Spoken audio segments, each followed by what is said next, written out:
Hello, welcome to We Know Nothing, where we know absolutely nothing. And today we are going to get into a lengthy discussion about a wonderful book titled The Four Agreements. So let's just dive right in. So The Four Agreements was written in 1997 by a fellow named Don Miguel Ruiz, who is a Mexican author that focuses mainly on Toltec spiritualism. The first chapter talks about Toltec knowledge from thousands of years ago. Now, the Toltecs were scientists and artists who formed a society to pass down practices and knowledge throughout generations. For a while, though, European conquest kind of snuck right in there and almost destroyed this knowledge. But luckily, because it was passed down from generation to generation, we now have the knowledge that we can study today. Now, the next segment is called The Smoky Mirror, and it tells a story of a man about 3,000 years ago who went out from a cave, looked up at the stars, and kind of had a revelation. And I'm going to read a quote here. Let me put on my spectacles. Sorry, I'm practically blind, so don't mind the reflection in these glasses. He looked up at the sky and said, "I am made of light. I am made of stars." And he realized that stars don't create light, but rather it's the light that creates the stars. And he said also, everything is made of light, and the space in between isn't empty. So he came to the conclusion that everything is God. Fascinating stuff. He also came to the conclusion that everything is a mirror that reflects light. So essentially, the whole entire world, everything around you is an illusion. Imagine it like The Matrix, the movie The Matrix, where in reality, it is just an illusion to the people in the Matrix. It's all just like a program. That's kind of what this is saying here, that the physical reality around us is simply an illusion. The next chapter talks about the domestication and the dream of the planet, and it's really talking about perception and that we are constantly dreaming whether we're awake or asleep. It really is just about how our minds are formed, like our reality. So I'm actually going to read an entire paragraph just to have you get a better understanding of what he's really talking about. So I need my spectacles again. Here we go.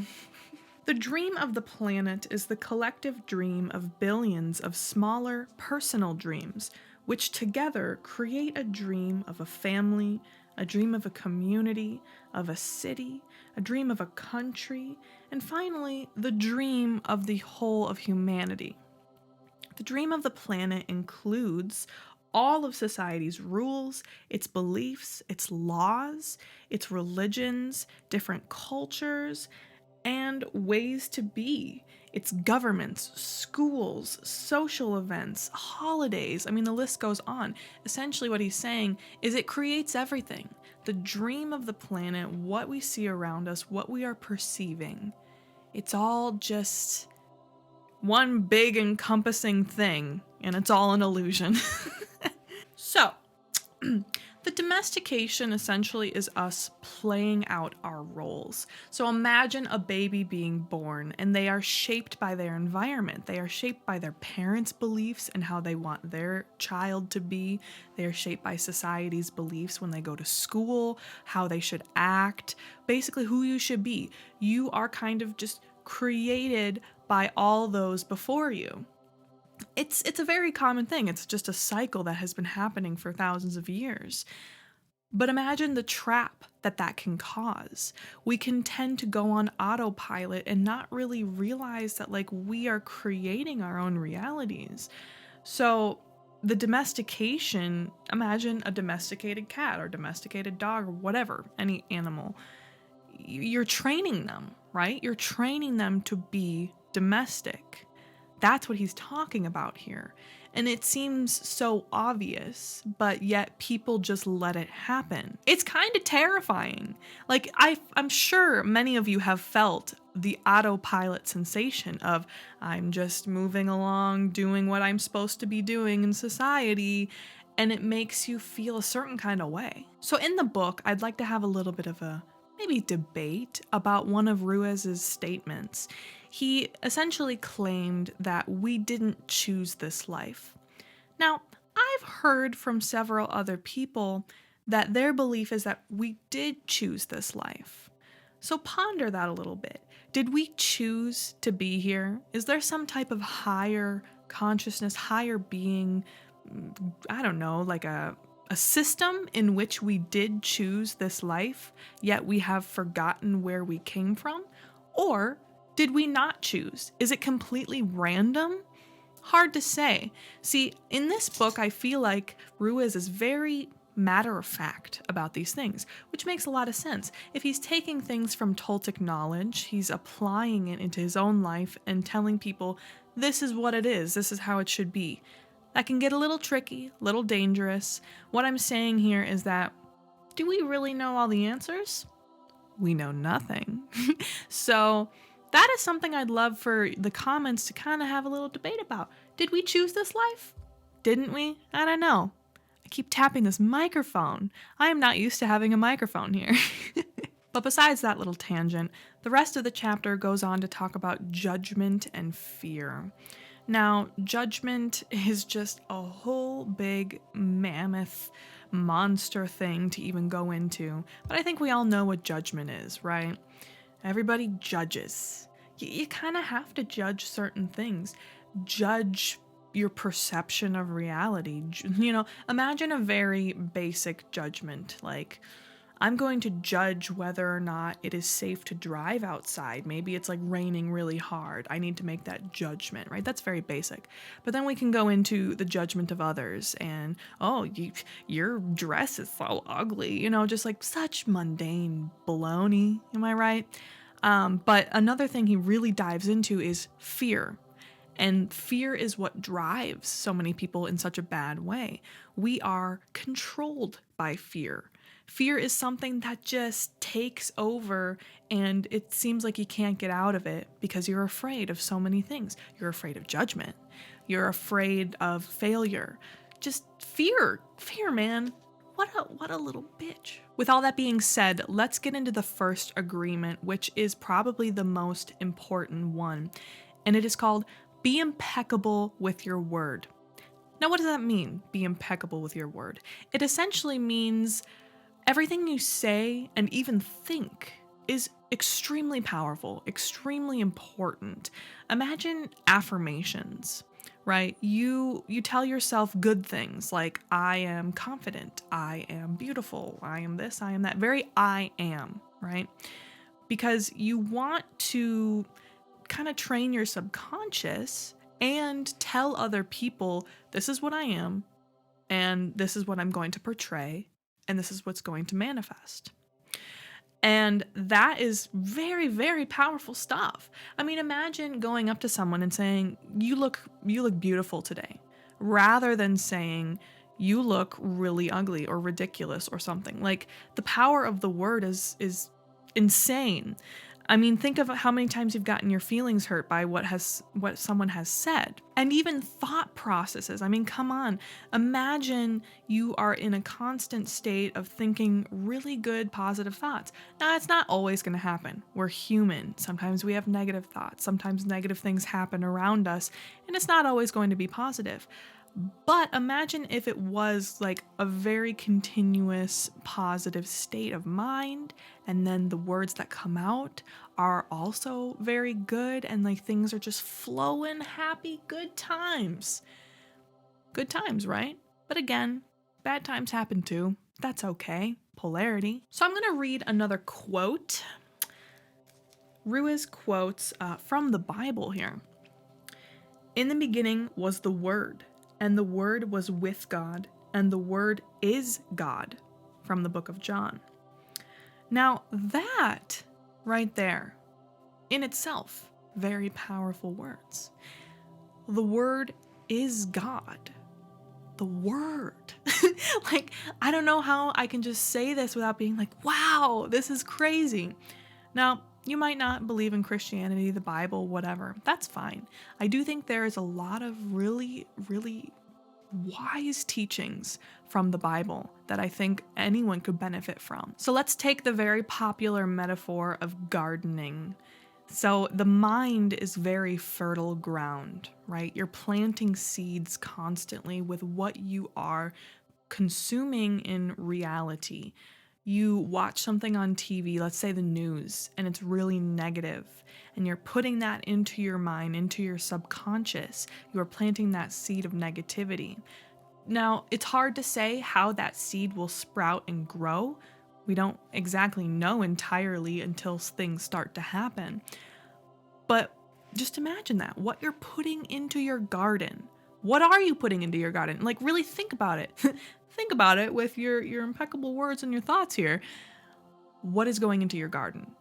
Is it beneficial? Is it nutrients? Or is it pesticides? Like what you putting in there, huh? So Ruiz writes, we cast spells all the time with our opinion. An example. I see a friend and give him an opinion that just popped into my mind. I say, I see that kind of color in your face in people who are going to get cancer. If he listens to that word, and if he fully believes and agrees with it, he will have cancer in less than a year. Now, Ruiz, that's a little presumptuous, but I'm not saying it's impossible. So imagine, yes, you tell a person, oh, you look like you might have cancer there. And the person, let's say, gets cancer within a year. I mean,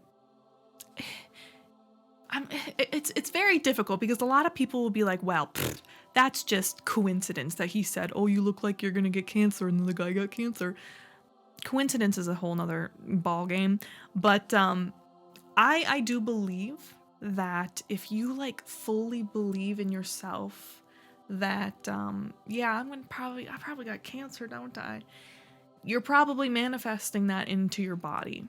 Now, that's just a personal opinion, belief. I'm not saying that that's fact. I have no idea. But I definitely think it's very powerful. That potentially could happen. A little side note about color and manifestation, since he said the color in your face makes it look like you might get cancer or have cancer, in cancer patients, blah, blah, blah. Santeria, which for those of you who don't know is kind of a religion, it really uses color to manifest because color is light and light is frequency. So if you think about it on a energetic frequency level, color can be very, very powerful. So just think about that a little bit. I'm going to plant that seed in your brain. Do you think that color can really be a powerful tool in our lives? So opinions from other people really can shape who we are, especially at an early age. The words that we say to anyone really shapes their reality in a sense. If they allow it, basically. Some people will say, oh, I got a thick skin. Nothing hurts my feelings. But really, it is still entering into your subconscious, all these words and people's opinions and just everything. You really have to filter out and really decide what it is that's going to be important for you regarding the words that are said and the words that you read and things like that. But imagine you get angry with someone, right? And you say something really nasty. You say it to that person. That person in turn gets really angry and says something nasty back to you. Essentially, because you were the one first to say something bad, you got something bad in return. Now, I'm not saying that happens all the time. Some people just don't care and they won't say something bad in return. But a lot of times that is the case. So what you're really doing is you're hurting yourself. You're causing yourself unnecessary pain because you decided to say something nasty. You see that cycle there? Like, it's kind of you get what you give, right? Be kind to thy neighbor, things like that. So you just have to be more, attentive to what you say. Think about it. That's the biggest saying, like, think before you speak. But I do think that is a really good practice. It's really good advice. Because if you're thinking it out before you say it, you could probably potentially cause less pain and maybe even uplift someone. Ruiz talks about these bad words being said kind of as black magic.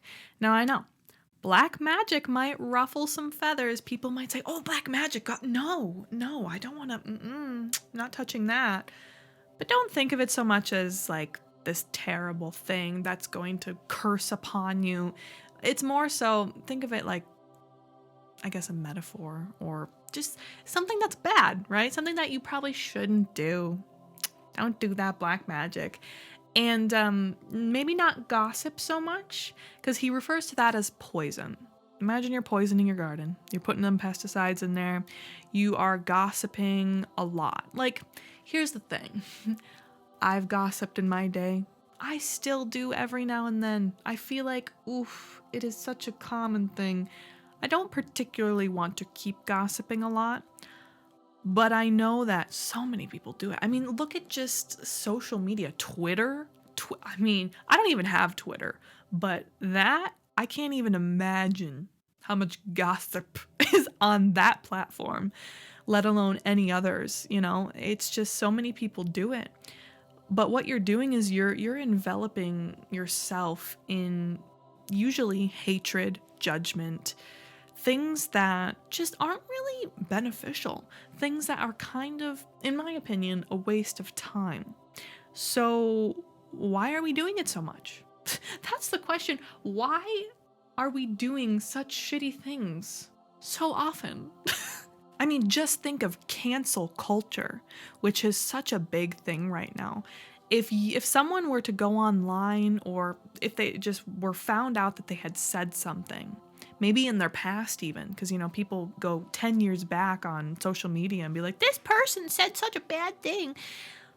And then they try to cancel that person entirely. They try to ruin their life, make sure that they don't have any career opportunities, and maybe, you know, make sure that their family and their friends try to hate them. And it's such a pool of hatred. And it's so sad to see. I mean, there are so many YouTubers, for example, that have been canceled or tried to have been. And I just don't, you know, for a short period of time, I was like, oh yeah, you know, if someone's really a bad person, we should try to make sure that they don't have much of a platform. But then I sat and I thought, but what if people think I'm a bad person? Even if I don't think it, like, and they try to cancel me, you know, like, anyone could be canceled. No one is safe because of that weird social justice thing that's going on. So if you have an opinion that a lot of people don't like, they'll try to cancel you. Very interesting stuff. And our opinions come straight from the ego. That pesky ego is what will get you. It'll get you in trouble.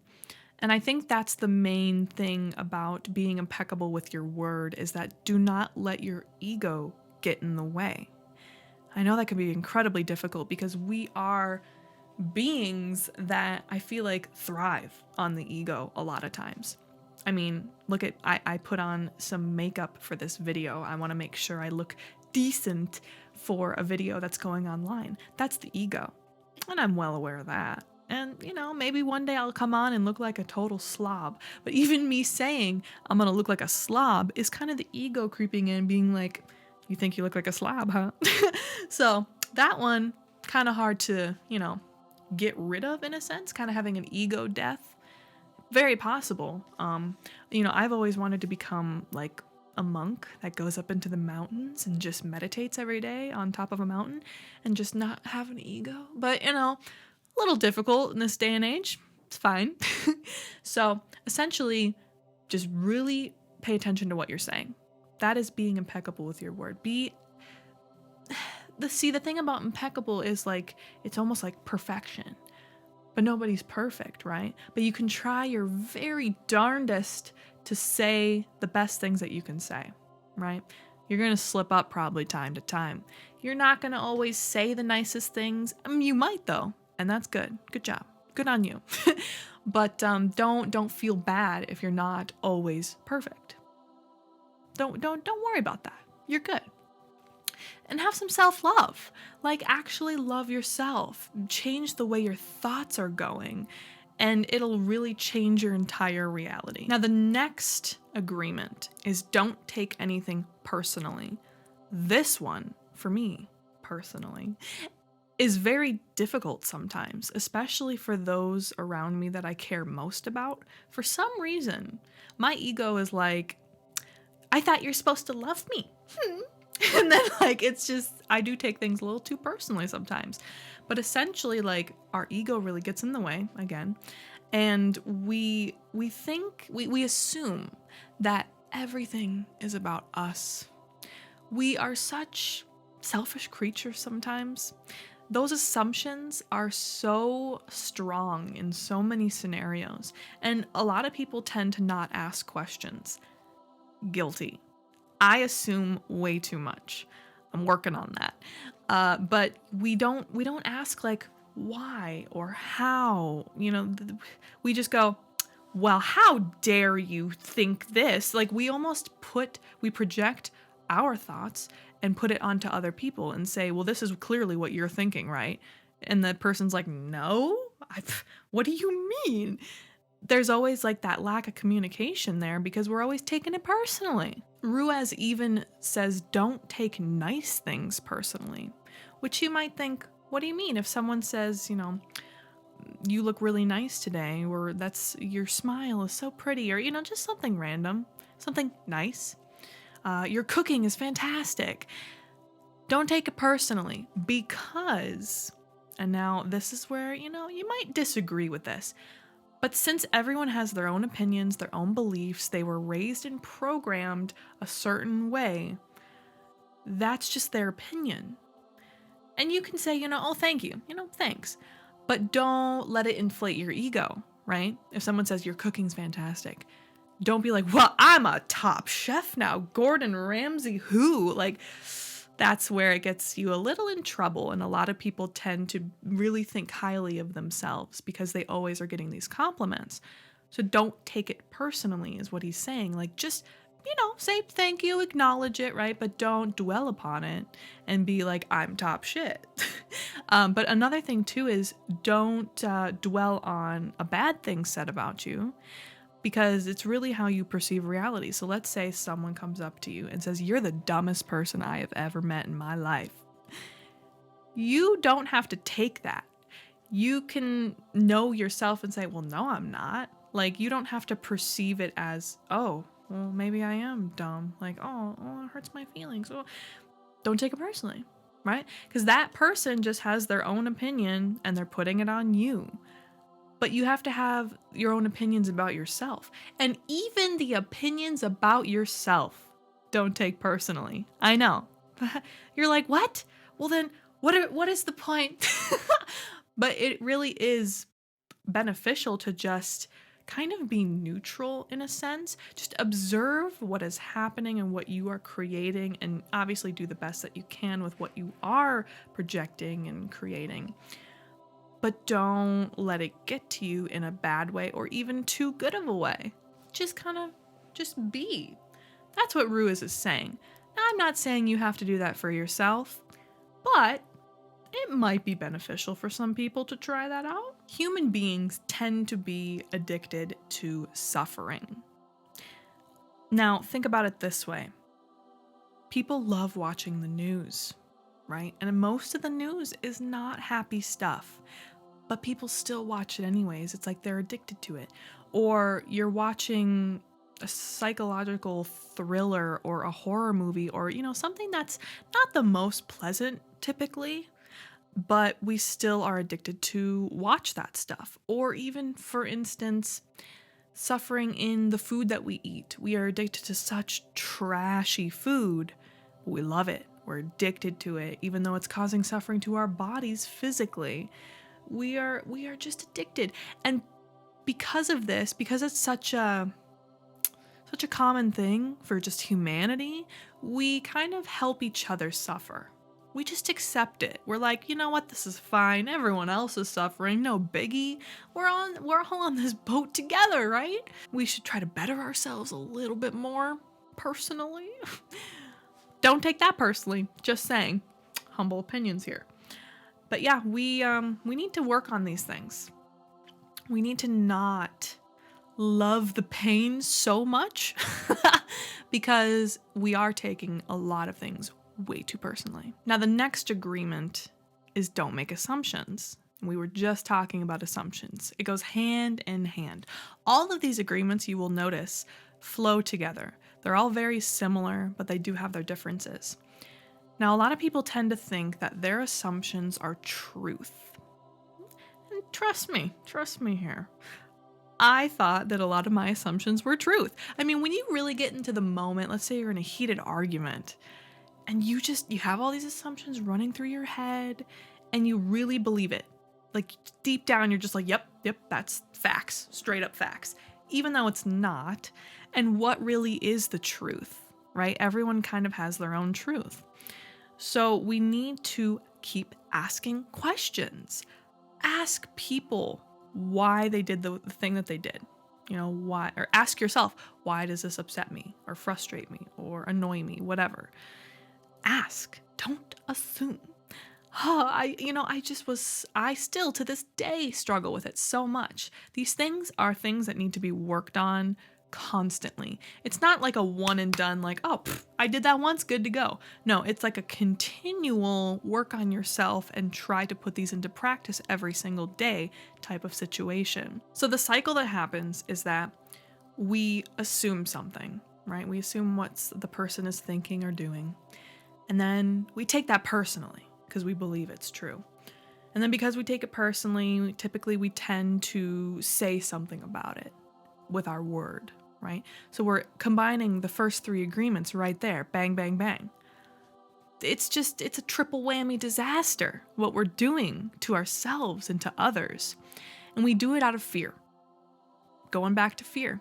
That is the main drive of people, is they are afraid of being embarrassed. Their pride flares up. They don't want to be a failure. They it's just all about them, right? It's just like a selfish way of being.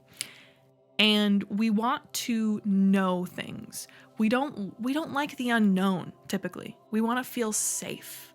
So that is typically why we do assume that safety net of, okay, well, you know what? If I have this in my head and I think I really know what's going on, then I feel a little better, right? Like, oof, the unknown, a little spooky there. But that's why a lot of people do it. They're just scared. And it's understandable. Like, it's okay to be scared. But we could definitely work on these things. I mean, these things are not impossible to work on, right? We can really try to be better with all of these things that we do on a daily basis. I think the biggest thing that we need to stop assuming is that we can change people, right? Because the thing is, yeah, sure, you can change someone. That's not impossible. I don't really think anything's impossible. But should we? That is the question. Should we want to change people? Should we just, in general, change someone, right? But you'll say, but I'm changing them for the better. For the better for you? Is that in your mind, your opinion, your belief that it's better? I think what we need to start doing more is let people figure things out for themselves, the best to their ability. I mean, obviously we're all influencing each other, but I think a lot of us assume that we can change people. We're like, you know what? This person's a piece of shit, so let me work my magic and we'll be good to go. But then, are you really letting them grow, or are you shaping them to be how you want them to be? Now, there's a sentence in this chapter, which I'm going to read, that I really disagree with. So let me just put the spectacles on and we will take a little look-see here. If all humans could communicate in this way, with impeccability of the word, there would be no wars, no violence, no misunderstandings. Now, I humbly disagree. The only reason why I disagree is, okay, let's say, you stop assuming and you be very impeccable with your word. You're not assuming anything, you're not taking it personally, you're saying all the right things. Ruiz is claiming that there would be no wars, no violence. I don't know about that.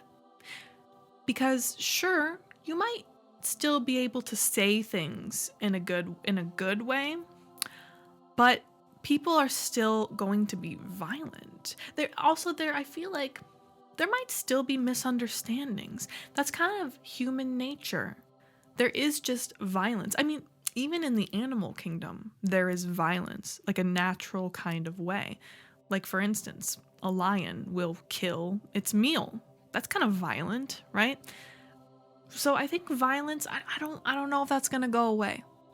I don't know about that.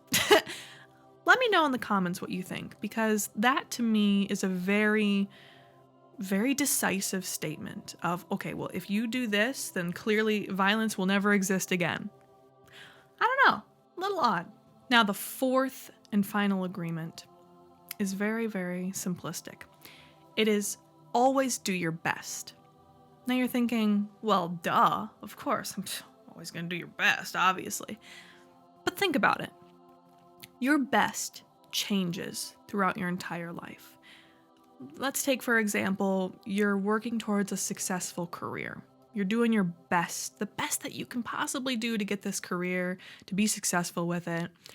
But then maybe later in life, you don't really have a career anymore. Maybe you're retired and you kind of just want to focus on being content, being happy, living your life. Your best is always changing.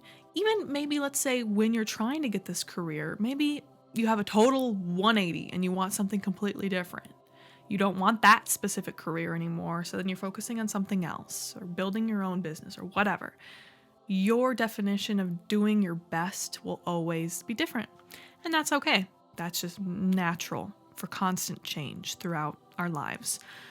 But the thing is, we put too much expectation on what our best is, right? We are so attached to the outcome of something. We want it to be successful, and if it's not a certain way, then we failed. No, don't think of it like that. Like that'll just make you really discontent in life to like always be really striving so hard. And then let's say you even do get it. But when you get it, it's like, oh, okay, what do I do now? Like, oh, that was great. Like, whatever. Like just don't think so much of what you're trying to go for and think like, this is it.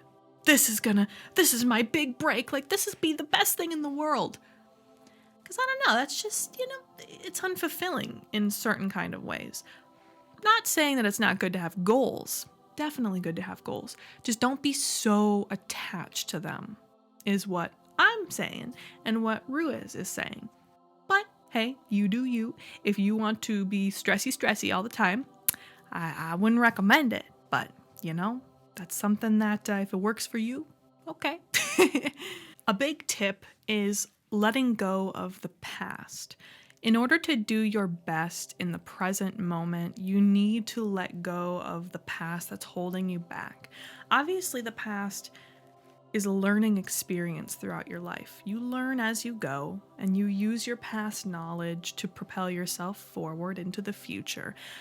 But I think what we're forgetting between the future and the past is the present.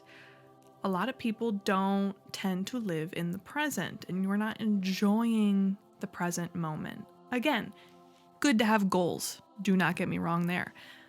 But don't let the past hold you tight, and don't let the future hold you tight.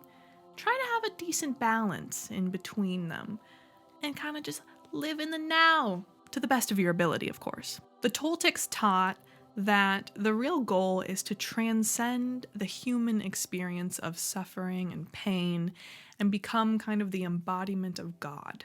Whatever God is to you, imagine that. Becoming the embodiment of just this, no more suffering.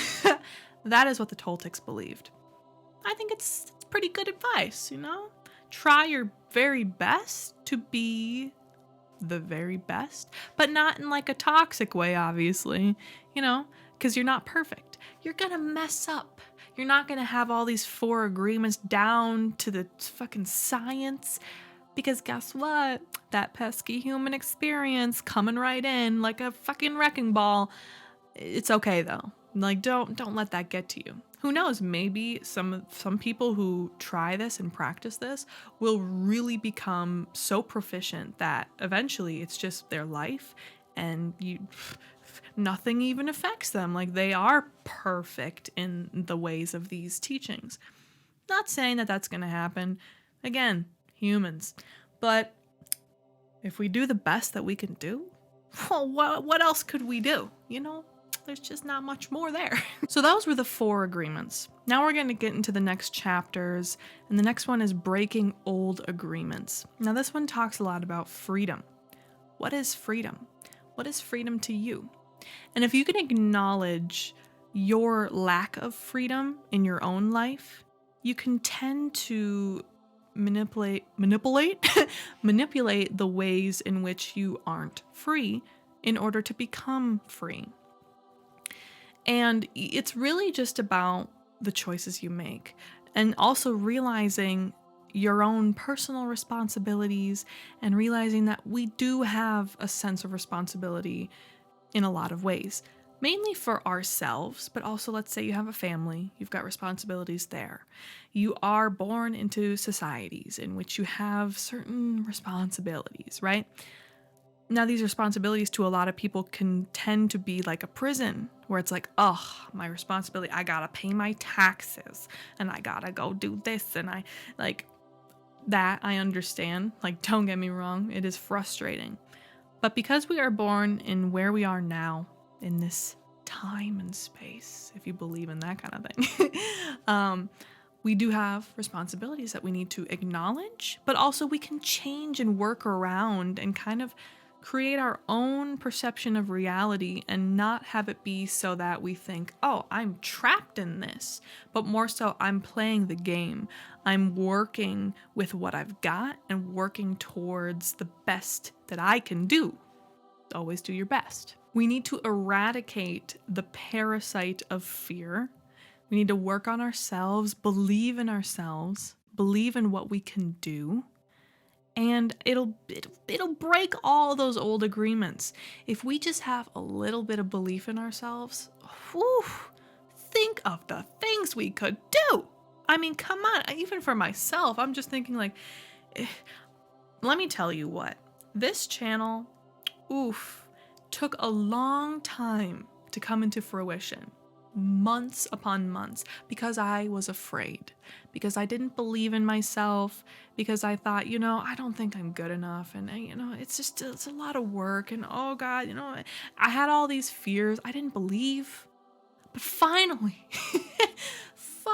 I thought, you know what, fuck it, I'm gonna do this. I'm gonna do it, and I'm gonna do it good. And I'm having a grand time here. So really, if you believe in yourself, in anything you want to achieve, come on, just try it. Even if it doesn't work out, move on to the next thing. Remember, we're in constant state of change, and that's a good thing. Don't expect to break years and years of domestication in just one day. Now again, I don't believe anything is impossible. You could break it in one day. That would be amazing. Please let me know if you did that. But it's going to take a while. Microphone. It's going to take a while to break all of your old habits to start new ones. Don't beat yourself up for it. It's pretty natural and normal that it's not going to happen in the blink of an eye. That's okay. Do your very best to control your emotions. That is one thing that could really help you break a lot of your bad habits, is to kind of acknowledge the emotions that come up. For instance, lately, I'll give an example of myself. I have been really trying to analyze my anger and frustration and annoyances. So whenever it comes up in my head, instead of reacting right away, which is what I have typically done in the past and sometimes still do, working on it. But instead of reacting initially out of anger, I will analyze that thought process in my head and think and ask myself, why am I angry?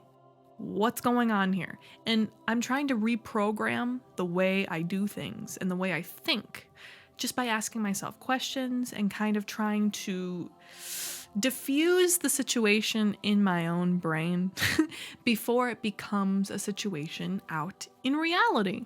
Well, reality. And it's been very helpful, I will admit. So if you can control to the best of your ability your emotions, super, super beneficial. Super. And one more thing about breaking old habits. Now, this is what Ruiz explains, that death can be a motivator. Now, I believe this to be very true. Imagine that saying YOLO, you only live once. Now, I don't necessarily agree with that personally, but we don't have to get into that. But think of it like that mentality where it's like, all right, you know what? One day I'm gonna die. And if that's the case here, I better do everything that I can do. I better get rid of all this shit, break all these terrible habits, and really just live. You know, what would you do if you found out you only had like a day or two to live? What would you do? I always love thinking about that. It's such a fascinating concept, because think to yourself, really, what would you do? Would you go and travel? Well, I mean, you know, if you wanted to travel the world in 2 days, that'd be a little difficult with flights. But yeah, I'm just saying, what would you do? Think about it. So, my camera died. Technical issues here. It's okay though. Don't really know what I said, where I left off. But we're going to move on to the final chapter, which is Heaven on Earth. And in this, you just need to forget everything that you know. I know, it kind of sucks, right? Forget everything you know, everything that's in that brain rumbling around, forget it all. Wipe it clean. Slate is crispy clean. Crispy? I don't know. But yes, we're going to forget everything we know because we are creating our own reality. Imagine in first person point of view. So as if you are the person seeing what's going on around you. Just imagine your own personal heaven, right? You are walking around this reality, imagine in your brain. You're kind of just changing the way you see everything, the way you perceive it. It is your heaven. You go outside, the birds are singing, the wind is blowing in the leaves, like it's all just so beautiful and magical and great, right? Basically, you are... I don't know if you can hear that in the background. Oh, fucking technical difficulties. But yes, basically just create your own heaven. If you don't even believe in heaven, you just know the idea of heaven, which is something just so great and fantastic, a wonderful place to be. That's what you're creating for yourself. Love is in all things. Now, Moses of the Bible called this state of mind the promised land. Buddha called it nirvana, Jesus called it heaven, and the Toltecs called it the new dream. That's what this perception of reality is going to be. It's going to be your version of what is perfection, essentially. And your perfection, could have imperfections in it.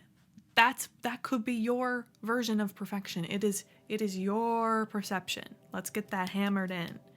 You're creating it. There's going to be lots of factors in it because other people are creating their own dreams at the same time that you're creating yours. But really, it's just, don't take it personally. Do the best that you can do. Don't assume. And be absolutely impeccable with what you say. And even what you think. Seems easy enough, but can be a little difficult, so practice makes perfect, am I right? Now, the very last chapter consists of prayers, which I'm not going to read. If you're interested, though, where's my book? If you are interested, I would highly recommend reading this. I basically went over almost everything that's in this book, but still, take a chance on me to read this book. It's really, really good stuff. It's essentially, as it says right here, a practical guide to personal freedom. It really can't do you much harm to read it. I mean, you might say, I wasted my time, but I don't know. I think it's good information to kind of just sit with for a while. Think about a little bit. Thank you so much for watching. There's going to be a wide variety on this channel of just lots of things that kind of tickle the brain, make you think about life and this vast universe. So I'm really, really excited to get going on this. This is going to be a really, really fun time for not only me, but I hope all of you as well. So if you want to do me a solid and subscribe, like this video, that would be fantastic. So thank you so much again, and I hope you have a wonderful day.